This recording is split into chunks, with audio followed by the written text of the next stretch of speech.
Hello. Welcome back to Selling Sunset Season 5.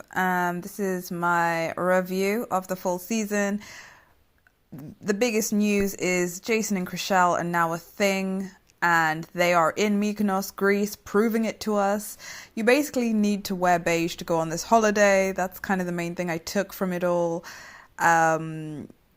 So that's the big deal. Amanza ends up crashing the holiday also, just being a bit of a third wheel, but they don't mind because there's a lot of love going round. And there's kind of a question mark over whether Jason is going to do the baby thing. There's also a question mark over if Brett is actually sane, because he kind of loses the plot, all that Greek sunshine. And I guess he's just sick of all the J Shell talk at that point. And missing out on attention. So that happens. But basically, first two episodes, we get to meet Chelsea, who has the world's most fucked up accent. She basically spends the season gargling rocks. So do try and figure out what country you want to raise your child in so that they actually have a kind of comprehensible accent by the time they turn 20. But no, we get to meet Chelsea, very cool gal, very on her money, all about her business, and all about talking about where's the tea, how's the tea, what's the tea, serve up the tea, is anybody giving me tea? She's all about the tea, basically. So yeah, a lot of tea needed in that lady's life. So much tea, she even had a tea party at one point just to let us know that she is all about the tea. And then Mary ends up becoming a managing partner this season, so real boss moves for her. And Christine, as per usual, just spends the season kind of killing the vibes. At one point, she does confess that she's a lonely narcissist, so she's very self-aware. She does throw in some good one-liners as per usual, but yeah, she's kind of on a mission to be like one of the world's worst people this season. And also just because they've had this ongoing theme since season 4 of like, keep it positive, we're all about the positivity, manifest positivity, be the sunshine always, wear pink, shine on, be positive, which is great. It's great vibes, great things, but like Christine is like slightly not that vibe, so it definitely was always going to be a clash, and we get to see that a lot this season. Christine just sort of feels that everybody's sort of taken against her, even though it's not strictly true. She still has a lot of people kind of in a corner, but she kind of keeps being determined to just push him off, especially Davina. She sort of seems to have decided Davina's the worst this season, which is a carry on from last season. But, you know, Davina made it clear last season she wasn't going to go down with the Empress Christine ship, and that, she did want to get on with her work colleagues. So it was more than fair that she continues to make that effort to show that she can be a decent work friend, even though the Voldemort assistant vibes do keep creeping back in with Davina. But she mostly was on the positive thing also this season, and Christine just didn't really want to be down for it. Like I say, her vibe is slightly, evil stepmother or something. I don't know. It's a different type of vibe to just being strictly positive, even though it's welcome to have a bit of a zinger person in there. But she just seemed a bit on a different path to everybody this season. It wasn't the path to enlightenment, that's for sure. It was more like the path to Draco Malfoy's cave, I guess. It was that kind of thing. So yeah, it was odd vibes. I really found out something quite eye-opening this season, which is that people are still called Micah, which is like beyond insane. So, Methuselah, Jeremiah, Melchizedek, like whatever unnecessarily complicated Bible name you want to pull out of there and just land it on your child. Good luck with that, because it's apparently still a thing that you're allowed to do, and that child services haven't yet been brought in to discuss. So keep doing it while you still can, because I'm pretty sure there's going to be a law soon that you can't do that to your kids. And then everybody likes playing golf on their roof. That's become a very LA thing, I noticed, because literally every house they showed, I think 9 out of 10 of them had some kind of golf course on the roof or on one of the roofs, because there was about 6 roofs per house. So if you're planning on moving, make sure you get that golf course installed on the top. A two-digit listing. I mean, quite obvious from the title, but that's when it hits that 10 mark, the 2-figure mark, and then, you're off to the races, because getting a 2-digit listing is a big deal. Even in Selling Sunset land. Heather spends the season still trying to prove she's an adult. She becomes so adult that she has a bridal shower and she even has a wedding. So, I do joke, but she clearly has arrived at most of the major milestones of adulthood. And although I say she's trying to prove she's an adult, she has never had Oreos. That is one of the biggest things she dropped on us this season. So I still think there's a lot of child in her. But yeah, she's never had Oreos. And even though Oreos are vegan, so she doesn't really have an excuse. She's just going through something, clearly, if you've never had an Oreo. Christine and Amanda are back on the outs. These two are always kind of a little bit testy with each other, and I thought they'd made up. They were doing pedicures last season, but no, they're back to being kind of on the outs with each other. What else happened? At the bridal shower, there was a very, very OTT flower arrangement that came from Christine. Christine wasn't invited to the bridal shower in a very awkward moment. So instead, she chose to just send the most Vegas of flower arrangements to the bridal shower.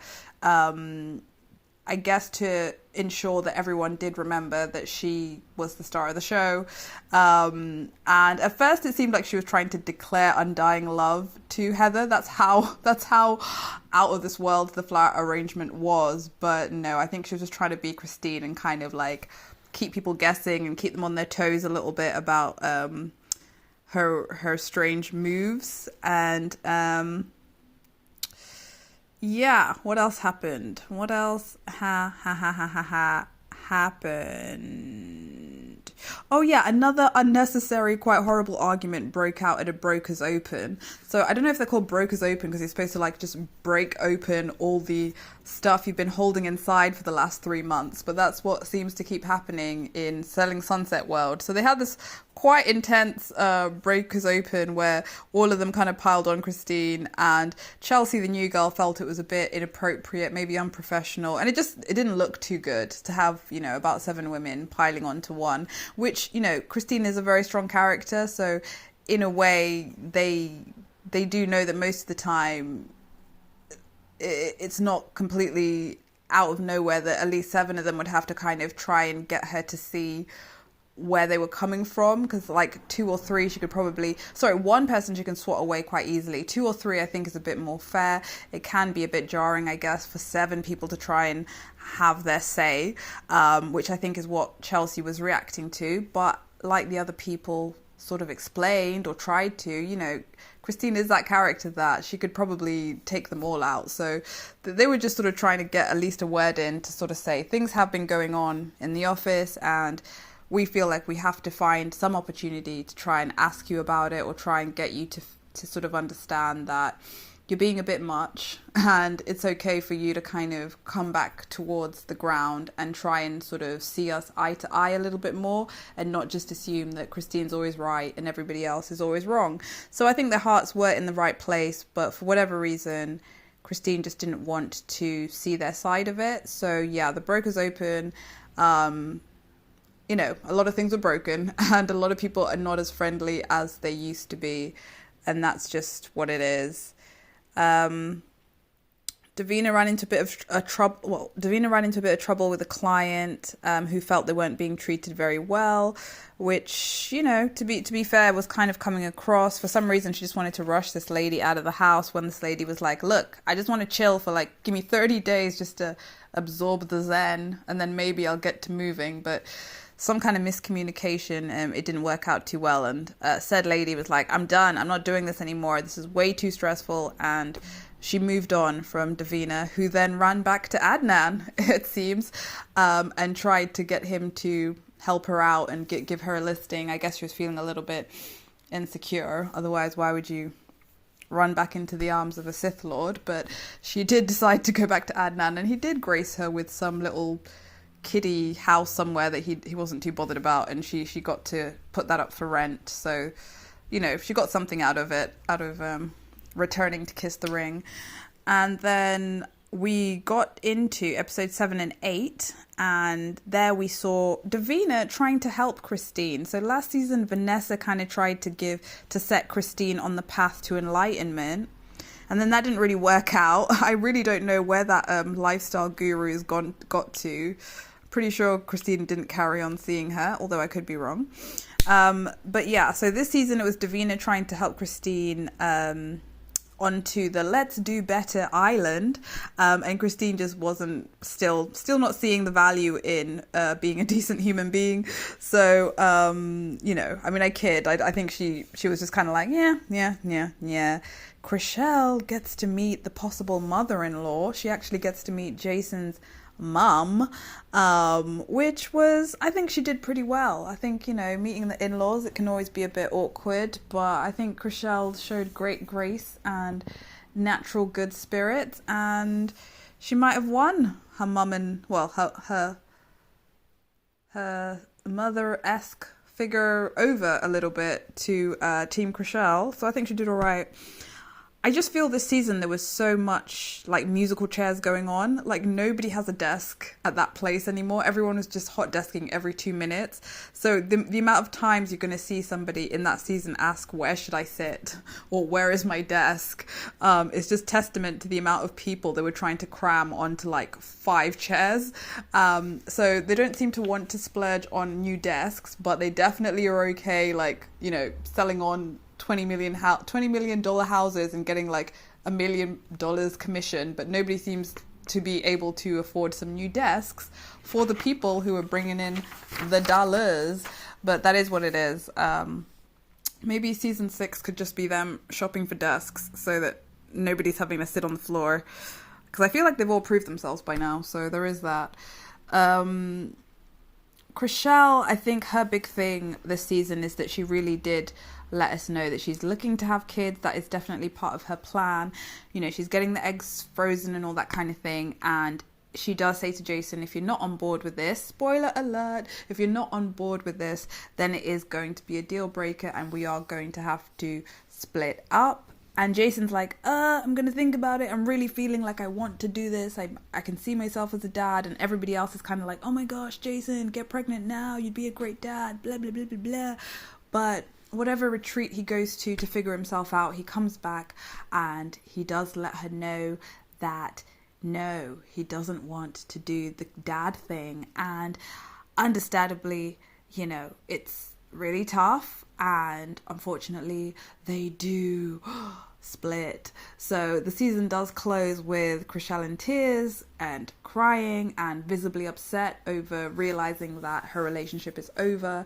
So in a way it's kind of like good news and bad news, because the good news is that normally at the end of a season it's either Chriselle or Christine being set upon by a lot of people and having to leave an event or party because they're so like caught up in being attacked by everybody that they just need to go home and rest their heads and deal with the fact that like they're like the subject of this like crazy group meeting. But this season, at least she was just being consoled by her friend, and her tears were about, you know, like something a bit less dramatic. I mean, still dramatic, but not as like Attack of the Huns, like we're going in on Christine. It was on Chriselle. It was just more like, you know, she's had some bad news, but at least she's sitting in her dream house and she will get through. And it's not as like, oh, will she be allowed back to the office now that everybody's fallen out with each other? So nobody was falling out with anybody. It was just more like a relationship was coming to an end.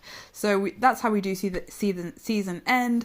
And it might be like a new thing. This might be the new trope going forward, that it's more about like the personal story, not the group story, that closes off the season. But another positive thing that happened in the last 2 episodes was Heather and Tarek finally sealing the deal, finally having their wedding. Very touching vows. Do you think it's a bit douchey? Just gonna say, I'm just putting it out there, please don't hurt me.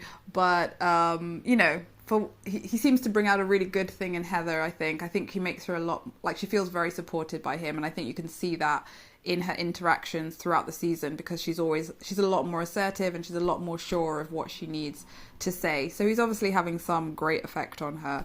So congrats, I guess. And I still don't think you're an adult, but good luck with everything.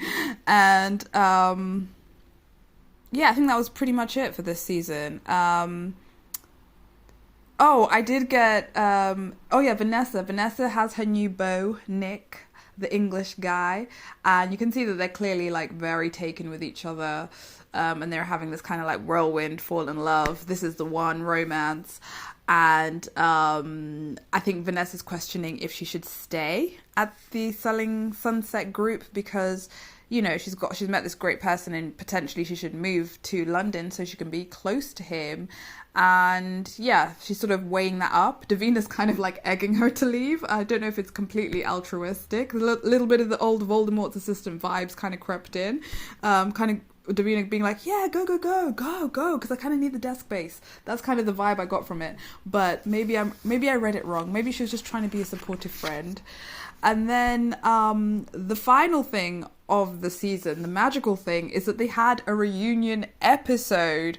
An actual reunion episode, which is epic because they've never had a reunion episode, and that's like the gold standard of reality TV is when you have the reunion episode, because that's when like the fur can fly, and that's when you see all kinds of reveals and you see how people are coping after they've had a chance to watch the season as well. So yeah, I was like, this is wild. There's a reunion, it looks really glossy, really slick. Could anybody fall into those pools of water? I don't know, but I was all for it. I was like, OMG, they're having a reunion. Christine didn't show up, which was very dramatic because she's one of the like key kingpins of the whole thing. So it would have been nice to see her and see what she was about and her take on the season. But we had nothing, nada. Mother Monster did not show up. She didn't give us any explanation for why she was so jacked up this season, which is okay, you know. International Woman of Mystery, I guess that's her vibe. But yeah, so if you're looking out for Christine in the reunion, you're not going to see her. But everyone else was there. And it was all very caviar and couture all over again. It was like the Brokers Open minus the epic fallout. So there was a lot of beautiful gowns, very top tier gowns being exhibited. You know, like Chriselle came in a vase almost. No, very sort of Grecian column dress that was very beautiful to look at. But this was the first reunion. Hopefully we'll be getting more. And it was hosted by Tan France from Queer Eye for the Straight Guy and every other query type show that's out there. He's always popping up, doing a guest spot, much loved person. So he's there.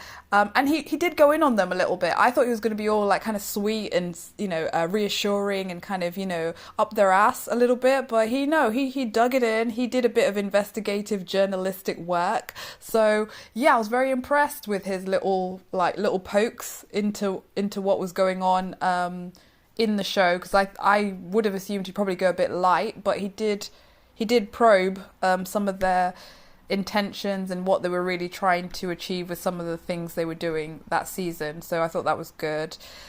He brought up Chelsea's accent because everybody wants to know what's going on there.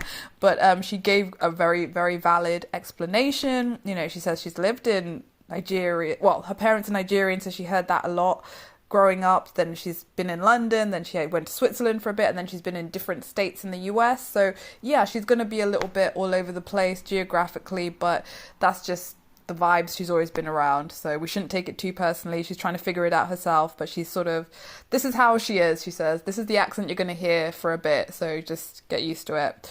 Vanessa tells us she's engaged, which is major. So season 6 may be all about her wedding, possibly. We don't know. I love that Tan calls Davina my favourite little shit stirrer. He literally, those are his words, absolute gospel. He calls her my favourite little shit stirrer. So I'm not the only one who's noticed that she does like to stir that pot up a little bit. Old Voldemort's assistant, all good. And Maya, Davina and Vanessa do actually let us know that, no, and contrary to what Christine said, they did actually call Christine after the Brokers Open. So, you know, Christine is actually openly, like, we've caught her red-handed, basically, just openly truth not telling. So lying kind of about what was going on behind the scenes. But it is what it is. And obviously the split is addressed. It all gets very emotional. Jason trying to explain how he's doing and what he felt about the whole saga, and Chriselle obviously having to hold back the tears as they went over again that they've broken up. But I think what I took from this is that Brett and his girlfriend did win in the end. So, we should be taking their relationship more seriously, because episode 1, Brett was very upset that nobody seemed to be respecting him and his girlfriend's quite long-standing relationship, and everybody was so excited about this new relationship that they were convinced was going to last forever and ever, and it turns out that no, the old stalwarts, the old boring couple who've been keeping it going for a while now, were, slow and steady wins the race, apparently, in this case. So I did laugh a little bit, because I guess we do owe Brett some more attention, and I wouldn't call it an apology, but maybe his flowers for keeping it going for so long. Because they both seem to have the attention of a flea. So if you've managed a 6-month relationship even, I think we should be applauding you. So there you go. Some attention for Brett, because it was a lot about Jason this season. And then I think the final highlight was just, the clothes maybe. Emma refusing to really think that Christina's worth kind of getting close to, which is fair enough, because Christine's kind of been crazy towards her this season. In fact, she's alleged to have offered somebody $5,000 to not work with Emma. So now she's coming after her business. So she's not happy at all with Christine. I guess the highlight is the clothes. We went through a few of Tan goes through quite a lot of the outfits that we've seen over the last few seasons. For me, this season, Emma's blue suit was a real highlight. Chelsea's kind of ornament dress, I think it might be Versace or something like that. It was almost like is it Klimt? I can't even say his name. That artist painting, all shiny and bauble-y and quite magical to look at. And then Christine was wearing Juicy Couture, which I was like, is that going to be a thing again? Am I going to have to I don't know what I'm going to have to do. Appeal to some rich Arab before I can get my Juicy Couture. What color Juicy would you have though? Maybe like a pale lilac might be good to see. I've seen the royal blue, very, very, very fetching. The classic pink, of course. So yeah, Juicy might be coming back with a vengeance. I don't know. I've not really seen it anywhere else, so maybe it's not coming back. Are you going to have to buy Uggs again? I don't know. You tell me. You tell me. And then the biggest thing they were going on about towards the end of the reunion was basically selling OC, the big new baby that's popped out of that womb. Developing womb is selling OC.